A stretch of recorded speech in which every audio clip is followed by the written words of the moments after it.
verse number 12. I will read.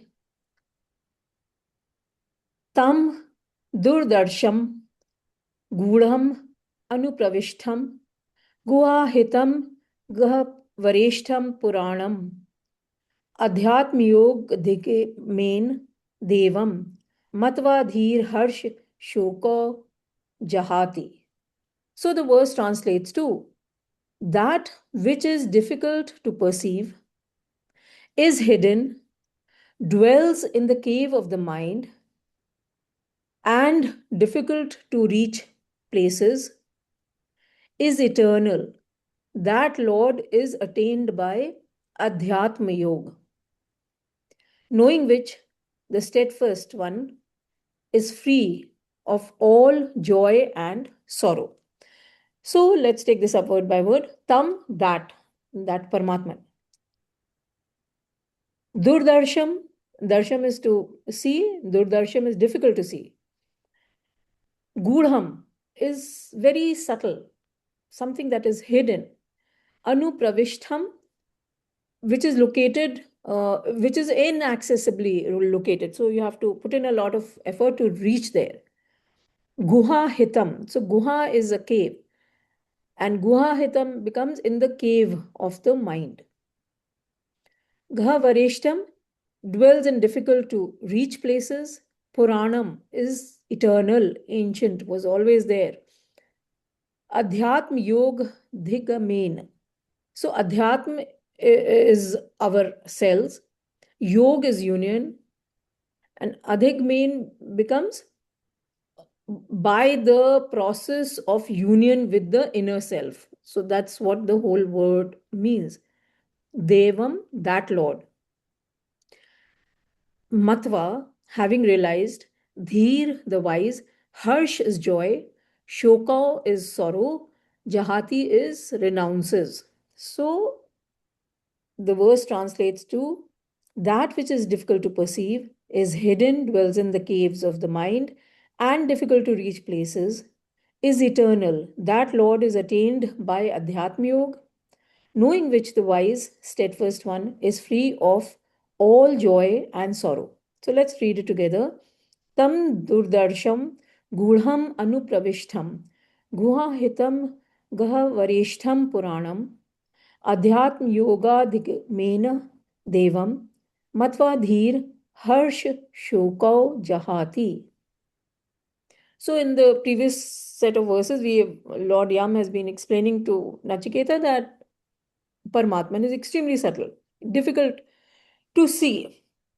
In this verse, he's saying that it's difficult to see, durdarsham, difficult to see. So, when we talk, as we also discussed in the Bhagavad Gita, when we are talking of one sense of perception, it is automatic, the others are automatically implied. So, here sight refers to other organs of perception as well. So, what is being said is that Paramatman cannot be perceived by our senses. Even though it is lodged in the innermost recesses of our brain, and the brain is referred to as heart in our scriptures. Guha, as I've mentioned, is a cave. So essentially, God is deeply hidden in the deepest recesses of our own cells, our own heart. It is in the cave of the heart, or the deepest essence of everything, resides that pure consciousness. However, it is concealed by the modifications of which are because of the vasanas, which cause the mirage of the world as we move around, as we live. Now, being hidden, this truth is difficult to be recognized. And therefore, in order to reach the subtle truth, the subtler than the subtlest, we have to subtleize ourselves. So we have to subtleize our body, mind, and intellect. And then because of it, because of our subtilization, we will have subtler experiences. So, see, when you buy an apartment in a high rise, trying to bring it out with a gross example. So, when we buy an apartment in a high rise building, the higher the floor, the more the price. A- and the lower the floor, the less is the price of the apartment in the same building, right? So, when you share the Google location, I mean, or share your location on Google Map, the location is the same. So even in that same location, an apartment on a higher floor will has more value because it offers you a better view of your surroundings of the same area. Uh, an apartment on the lower floor does not allow you that. So you pay more for that view. So, or you climb up. Similarly, when we have to reach the reality within us, we have to go inwards. We have to remove these layers of vasanas or our conditioning, which overlaps, which covers our true essence. So we have to remove the layers of vasanas and desires from our personality in order to reach our core, our essence. And here the 35 qualities of the Bhagavad Gita, of the Bhakta that we did in the Bhagavad Gita chapter 12, and the 20 qualities of the Jnani that we did in chapter 13 of the Bhagavad Gita indicate how the layers of ignorance can be removed from us. So Bhagavad Gita that way brought it out in detail. Also, when we have a body, all of us have a body. Old age and death are natural consequences. To move to the subtle layers, we have to shift our attention and identification from these gross layers to the the eternity within us. And when we talk, the verse is talking of Adhyatma Yoga. So Adhyatma is our individual self, and Yoga means union with the truth. So Adhyatma, which is our inner self, that has to be uh, removed. I mean, gradually we have to explore it till I reach that whole, the completeness, the complete thing. So, how do I perform the Adhyatma Yoga? And this is through we perform the physical actions and mental actions, karma, mindful of God, meditate on God, and then we get to know ourselves and which is Adhyatma, and also start getting glimpses of God or Brahman. So now we are tending towards union with that Paramatma. So essentially, we have to focus on performing all our activities mindful of that God. Then the verse goes on to say that in such a state, knowing which the wise is free of all joy and sorrow, right?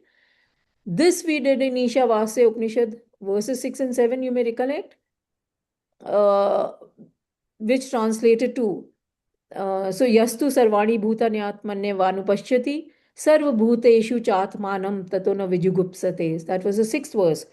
So this translates to one who by following yoga. Yoga is not mentioned specifically in this verse, but is implied. Sees all beings in God and in all beings God. That person does not detest anyone. So this here we were talking about the oneness principle and or unity in diversity. And how do we see that oneness?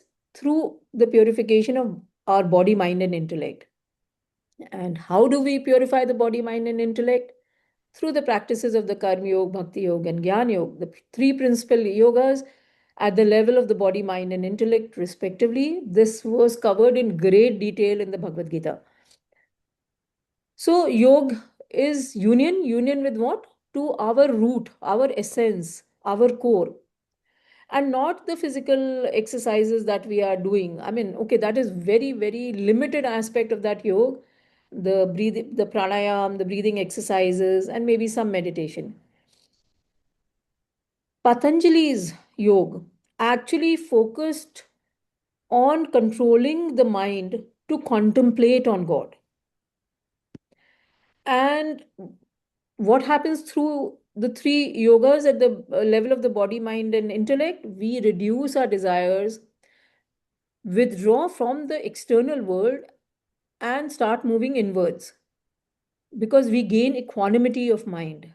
And in that state, we can focus on Supreme Self. And it is then that this oneness principle starts dawning on us. And of course, Bhagavad Gita, all chapters from chapter 2 onwards till the end, continued about all these practices for yoga. In fact, every chapter of Bhagavad Gita was titled, had yoga in it. That means union through, I mean, whatever the chapter title was. And the wise one, the Jnani, sees oneness across all beings. Because the Jnani understands that essentially we all want the same bliss and peace. So, what you want is the same that I want. If we analyze it and go on analyzing it, we want the same eternal bliss.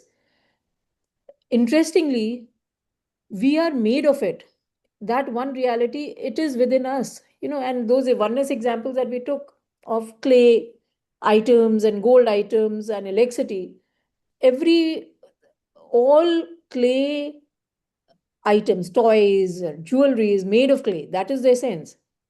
But we get stuck with the name and form, and we miss the inherent underlying common connect. We do not see the unifying principle that everything is made of clay. Similarly, for gold ornaments. Then for electricity. Those examples we took up in great detail while we read the Bhagavad Gita, that it's the same electricity which is enabling the television, the refrigerator, the AC, the heater, and yet the output of each device is so different. One is giving us images, one is cooling our products, one is cooling us, and one is heating. So, but the electricity remains the same. So, if to an uninitiated person you say that, okay, it's the same electricity, the 20 volts that is coming down my house meter, that is enabling all this, that person will say, what's wrong with you? But we know that it is the same electricity, right? So we see the oneness in all electrical appliances. Similarly, when we become wise, we will see the oneness in all beings, and we get beyond the plurality of name and form, and we will see the oneness across the entire creation, and we see that Paramatman.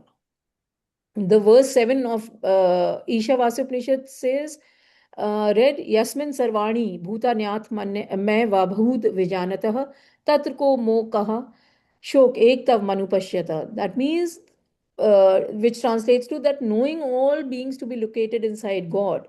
As we just read in the sixth verse, just as in one's own self, what is attachment and what is sorrow? As all beings are in God. Or what it's saying is that there is no attachment or sorrow to a person who sees the unity of all beings in that one Paramatman. And this is what this verse is also saying. This oneness, or the consequence of seeing this oneness, is that we get beyond attachment and sorrow. We take them in our stride and we say, okay, this will happen. It's fine. Oh, it happens to everyone. So it'll happen to me. It'll happen to my neighbor. It'll happen to all of us. And all names and forms disappear into that Paramatman, that one. In that condition, we start shedding the attachment with matter and hence start getting liberated. Because what is happening? Once we are getting detached from matter, we are shifting our focus from the body to the Paramatman. And we seek union with our innermost self, till we reach our essence, our core. And once the soul is experienced, all attachment to the body is shed, it doesn't exist. And consequently, the joy and sorrow that is the result of the body is also shed. With that, let's move on to the 13th verse.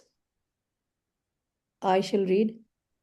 Etat shrutva samparigraha martya pravrya dharmayam anum etam apyah सा मोदते मोदनीयम ही लभद्वा विवृतम सदम nachiketasam manne.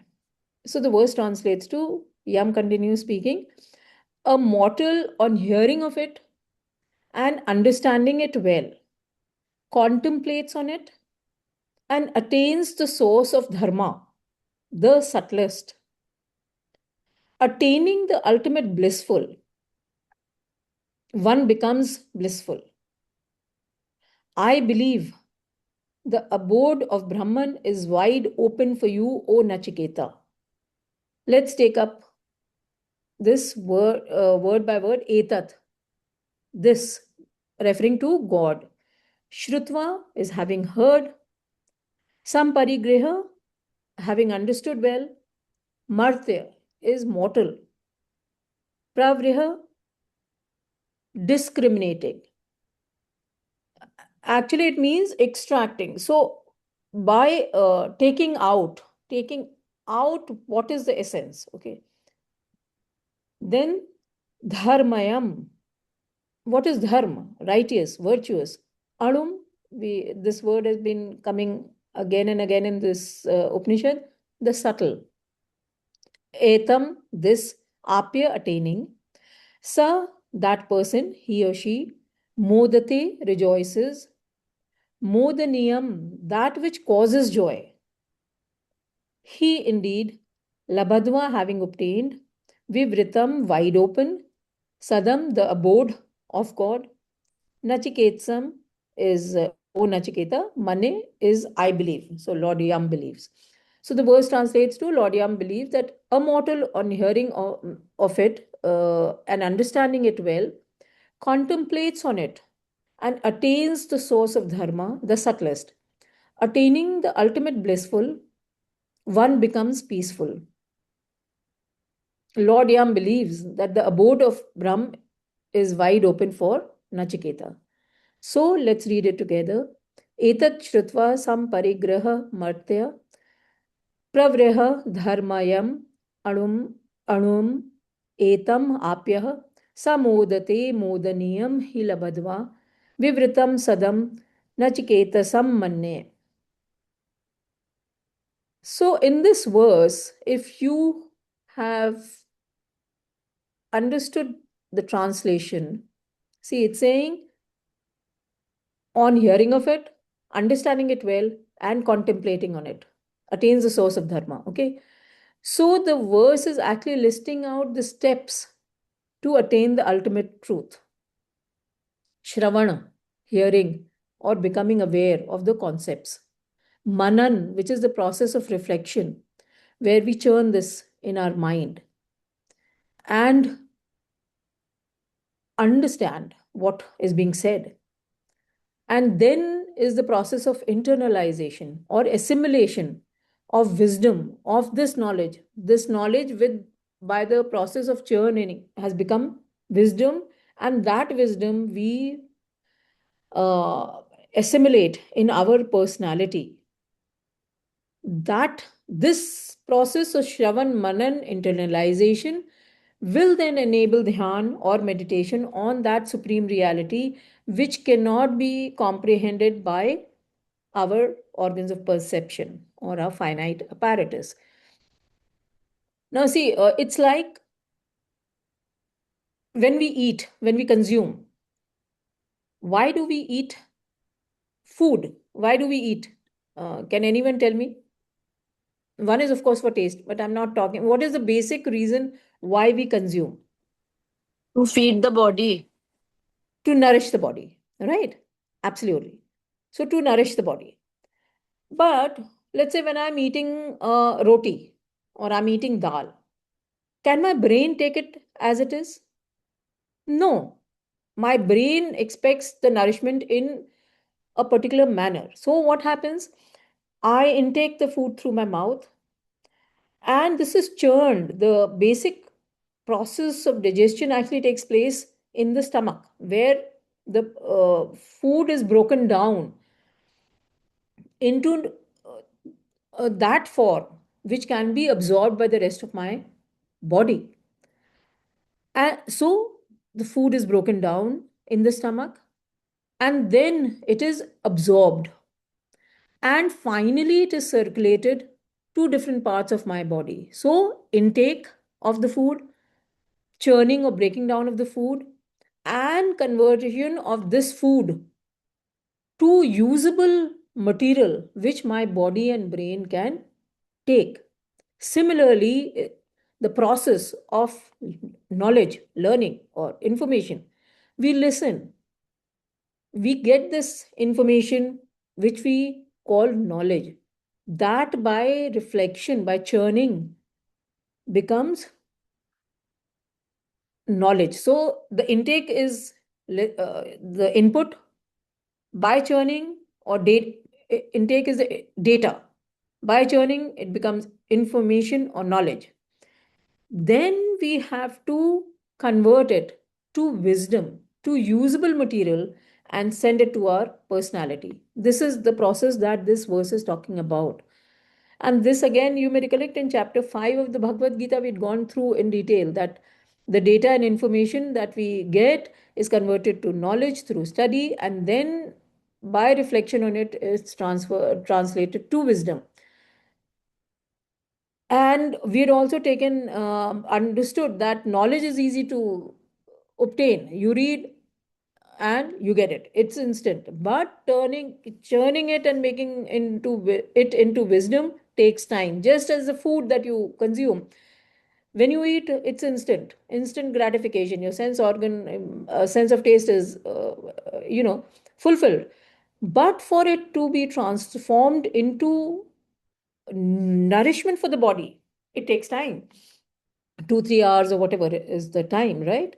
So similarly, for the knowledge to get translated to wisdom, it takes time.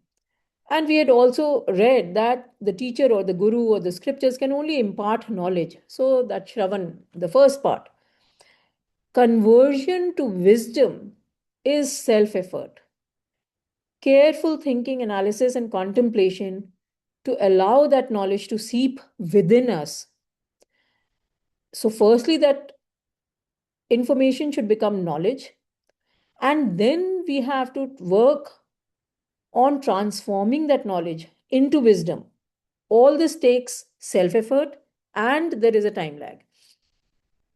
Once we internalize this spiritual knowledge, we become jnani, and then in that position, we or in that state, we know of God, we know of the supreme power. Maybe we don't know all aspects of God, but we know of the Paramatman, and we contemplate on that supreme.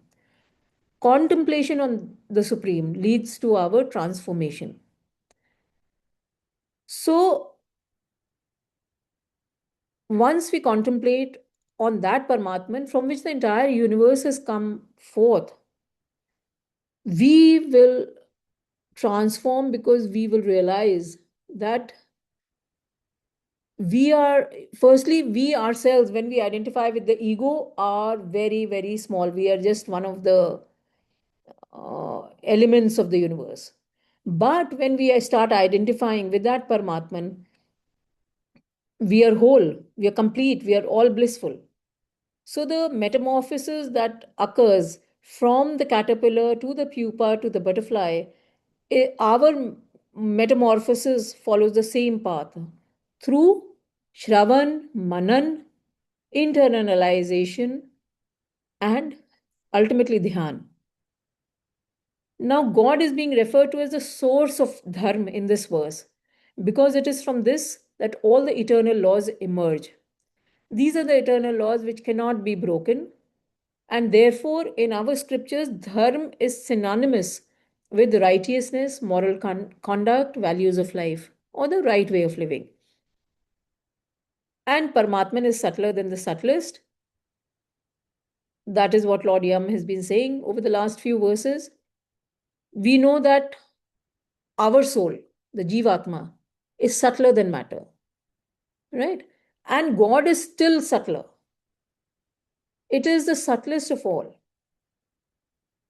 So once we start moving in the direction, we will reach there and identify with that Paramatman with its all pervasive nature. Also, I thought I will just refer to the verse 6 of chapter 8 of the Bhagavad Gita, uh, where we use some pointers for meditation and concentration when we are in that state of thinking of that Paramatman. So I'll just briefly read out the words, and some of them we have been reading in this part of the Upanishad, Kathopanishad. So one is Kavim, all knowing, Puratan or ancient, that we used here, Anushasitaram, controller. So that was also used, I think, in the previous set of verses. Anu Anurniyasam, which is subtler than the subtlest, what we are calling as Anu here, right? So that was also used in the Bhagavad Gita. Then other words were Sarvasya Dhataram, or support of all, Achintaya Rupam, inconceivable form. This word was also used earlier in the Upanishad. And Aditya Varnam, which is effulgent like the sun. Tamas Parastat, beyond. Tamas is ignorance. So beyond ignorance.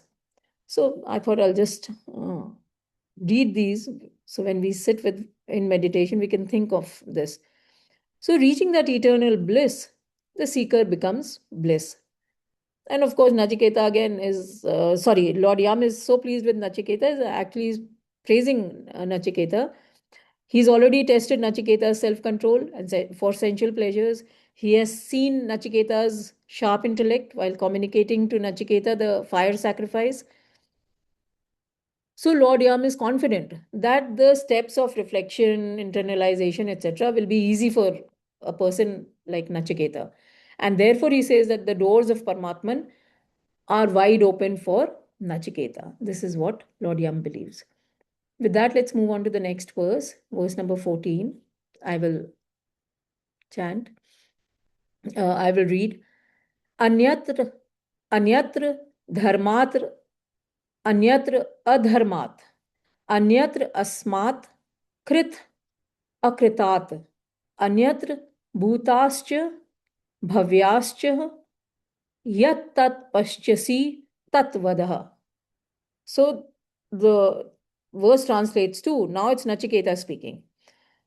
Nachiketa asks, that which is different from righteousness, dharma, and unrighteousness, adharma, different from this effect, the universe, and its cause, matter or prakriti, different from the past and the future, that which you see, please tell me of that.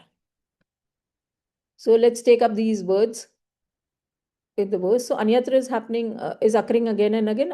Anyatra becomes other than. So anyatra, other than dharmat, religion, right? Sorry, righteousness, virtue. Anyatra, other than adharmat, what is not dharma. So evil or vices. Anyatra, other than asmat, from this. Krit is the effect. Akritat is the cause. Anyatra, other than bhutascha, from the bhut, from the past, and bhavyascha, from the future. Yat, which, tat, that, paschasi, you see, you is implied, see, tat, that, vad, explain. So Nachiketa asks Lord Yam that which is different from righteousness and unrighteousness, different from this effect and its cause, different from the past and the future. That which you see, please tell me of that. So let's read it together.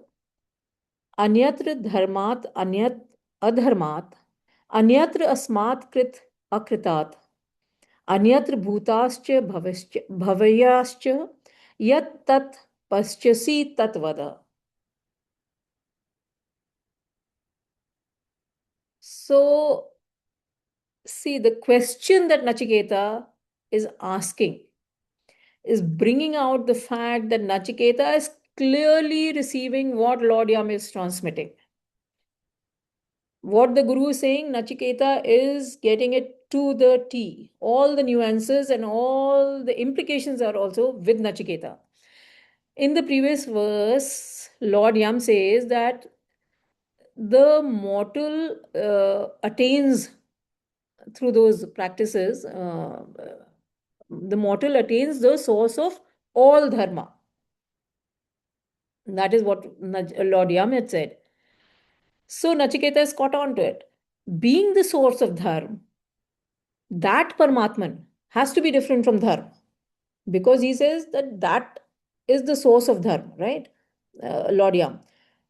So if you are the source of something, you are different from what you are the source of. It's like a mother is the source of the child, but the child is different and the mother is different. Tree is the source of the fruit is different and the tree is different. Seed is the source of the tree, seed is different and the tree is different. So Nachiketa has got on to the nuance of the source of the dharma. It is the source of all dharma. So he is saying that I want to know from you that which is different from dharma. So I want to go to the next layer. And of course, as well as adharma, which is the opposite of dharma. Further, the next set of comparison where he's talking about the effect and the cause. So, being subtler than the subtlest, that is what Lord Yam has been telling him about Paramatman, that it is subtler than the subtlest. So, Nachiketa says, it cannot, I mean, the logic is as follows, that it cannot be the universe, because universe is something that I can see, I can perceive, nor can it be the matter of Prakriti, which is the reason, which is the cause for this universe to exist. Universe is the effect. Also, time. Now we come to time in the last bit, which is also a result of matter. As we time on a particular timeline occurs as a series of experiences that we are having in the material world. Okay, so time is also a function of matter. Therefore, that Paramatman must be different from time as well. So he asks that something that which is different from the past and the future. That, and then he says that which you see. That means again you perceive. You see here means which Lord Yam is able to perceive. So please tell me of that. So again, Nachiketa proves that he is a worthy student and is keeping pace with what Lord Yam is uh, teaching him. With that, we move on to verse number 15. I shall read. Sarve Veda Yat Padam Amananti Tapansim Sarvani Chayat Vadanti Yat Ichantah Brahmacharyam Charanti Tatte Padam Sangrahin Bravimi Om Iti Etat. So the verse translates to back to Lord Yam. Lord Yam is telling now Nachiketa, answering Nachiketa's question of what is different from dharma, adharma, what is different from effect and cause, different from past and future. That Yam is Lord Yam is replying to that, and he says the goal which all the Vedas declare, which all austerities aim at, and which humans lead a life of chastity for, I will tell you briefly. It is Om. So let's take this up word by word. Survey in all. Veda is the Vedas, Yat which Padam is the goal, Amananti is proclaimed, Tapansi of penance, Sarvani all, Cha and Yat is which, Vadanti declared or is explained, Yat which, Ichhantaha wishing for, Brahmacharyam people leading a life of self control, life devoted to knowledge and austerity, Charanti takes to, leads you to, Tat that, Te to you, Padam goal, Sangrahen, in brief, in summary, Bravimi, I tell, Om is Om. Iti, thus, Etat, it is. So, the goal which all the Vedas declare, which all austerities aim at, and which humans lead a life of chastity for, I will tell you briefly. It is Om. So let's read it together. Sarve Veda Yat Padam Amanti Tapansi Sarvani Cha Yat Vadanti Yat Chantah Brahmacharyam Charanti Tatte Padam Sangrahen Bravimi Om Iti Etat. So Lord Yam tells Nachiketa that what you are seeking, I tell you in brief, it is expressed by Om. In our tradition, all of us are familiar with this word Om, which we actually use all the time. It is the term Om or the syllable Om is highly revered. So normally you will close your eyes and even if it's for a nanosecond, you will think of that Paramatman. Because Om represents the underlying reality that all the Vedas express in various ways. Om is also considered the first and the most powerful sound of the universe. It is the sound that encompasses all other sounds of the universe. Om is the single word that can produce powerful and positive vibrations which allow us to feel and connect with the whole universe, to attain that oneness with everything. And therefore, in meditation, the highest mantra, so I mean, you can say Om Namah Shivaya, Ram Ram, whatever, but the highest, the word jap is Om, right? Om is considered, therefore, closest to Brahman. It is the closest representation of that Paramatman, God, Brahman, it, that which our scriptures refer to. It is like it is the personal name of God. So, Om consists of the syllables A, U, Ma. It covers both articulate relating to intellect and inarticulate relating to the mind, sounds. And A, U, Ma correspond to the waking, dreaming, and deep sleep states of our awareness.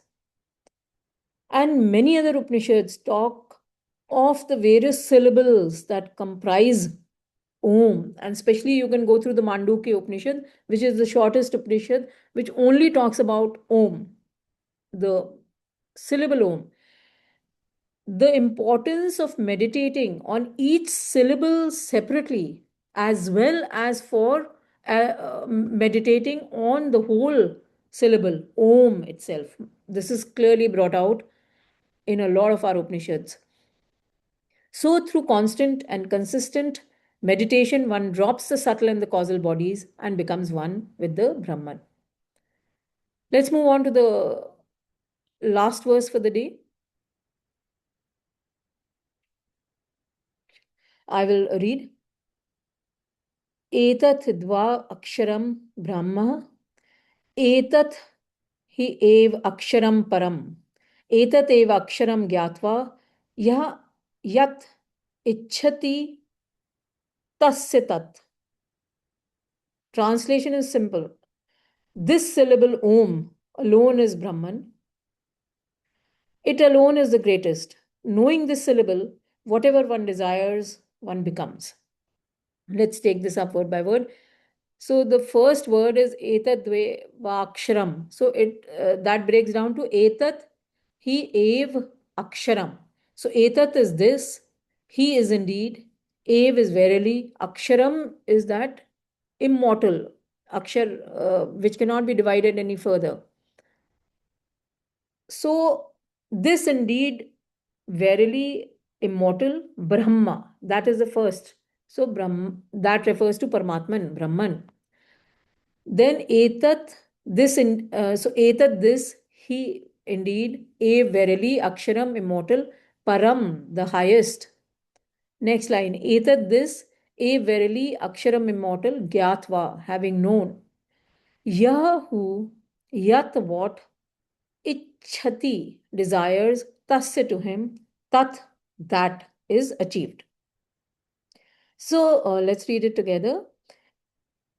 So it translates to this syllable Om alone is Brahman. It alone is the greatest. Knowing the syllable, whatever one desires, it becomes one's. So let's read it together. Etati ev aksharam Brahma. Etati ev aksharam param. Etat ev aksharam gyatva. Ya yat ichhati tasya tat. So Lord Yam tells Nachiketa that Om, that syllable, indeed is Brahman. Om, the syllable, is also the highest, Brahman. Om, the syllable, is the substitute for both Aksharam, the immortal, and Param, the highest. And once Brahman is known, or it is understood, all that one desires for is attained. This is the promise of all our scriptures, all the Upanishadic texts, Bhagavad Gita, they're all saying this, that once we know that that Om, we get everything that we desire for. Because we are reaching that state of permanent bliss from which all joys come out, which one of the previous verses today read. There is no further requirement. We are all blissful. That bliss that we attain is far greater than the sum total of all the joys that we will get from all our desires that we have. Much greater when these desires are fulfilled. So, with that, we end our today's session.